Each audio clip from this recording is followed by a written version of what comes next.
Throughout the universe, there are 2 trillion galaxies. We live in one, the Milky Way. Each of these galaxies are filled with hundreds of billions of stars, each with their own planets, just like ours. These numbers are crazy and big and don't mean much to us humans, but all you need to know is there are practically infinite planets. This means the craziest planets you can dream up probably exist somewhere out there, and today, I want to show you the 5 craziest planets we've discovered so far. So buckle in, because these planets are beautiful, mind-blowing, and perhaps even a little bit scary. But most importantly, they are real. These are real places in the universe. Welcome to Kepler 16b, the planet with 2 suns. Now, this planet has earned the nickname Tatooine in real life because of its astounding similarity to the Star Wars planet Tatooine.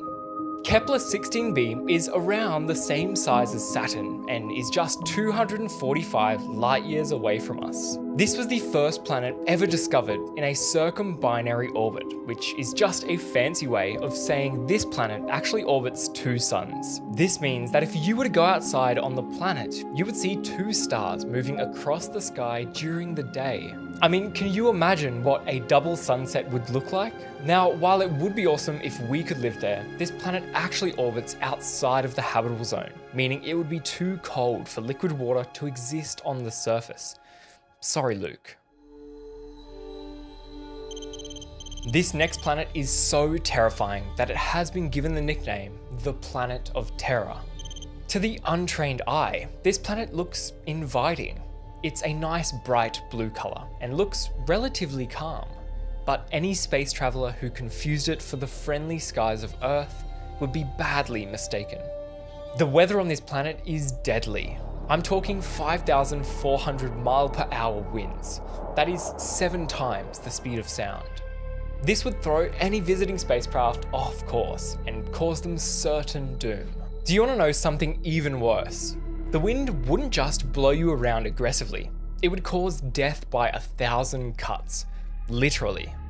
The planet rains 500-degree glass. Imagine clouds of glass shards flying towards you at 5,400 miles/hour. I don't know about you, but I'll be skipping on the trip to the Planet of Terror. Up next, we have the planet that most astronomers refer to as Super Saturn. This outrageous planet has rings 640 times the size of Saturn's rings. It is just 400 light years away from Earth and defies expectations for what we previously thought was possible. Well, if the rings are 640 times the size of Saturn's rings, let's imagine what it might look like if we replaced Saturn with Super Saturn in our solar system. It would look a little something like this. The rings would be so bright that they're easily visible at night, and they would be significantly larger than the full moon. This planet is looking a bit more familiar.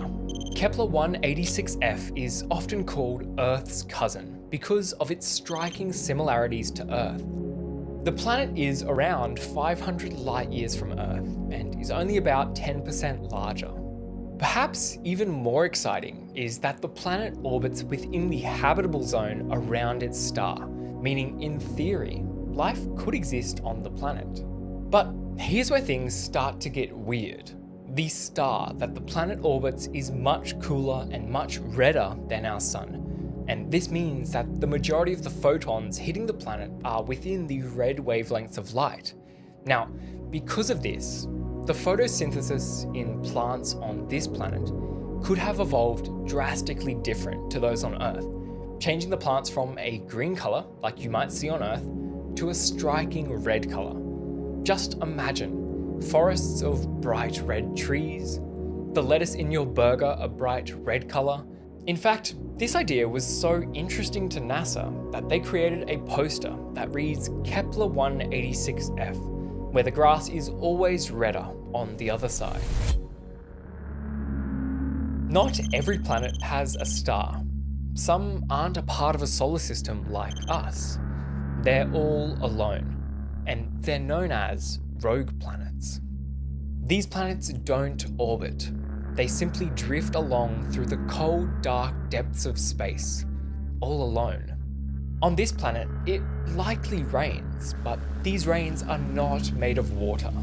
Instead, they are bands of molten iron. We still don't fully understand how these planets come to exist, but our best theories are that they are either failed stars or planets that have been ejected from baby systems right after smashing into another planet. As they drift into the darkness, their molten cores begin to cool, eventually leaving them cold, dark, and alone, drifting through space.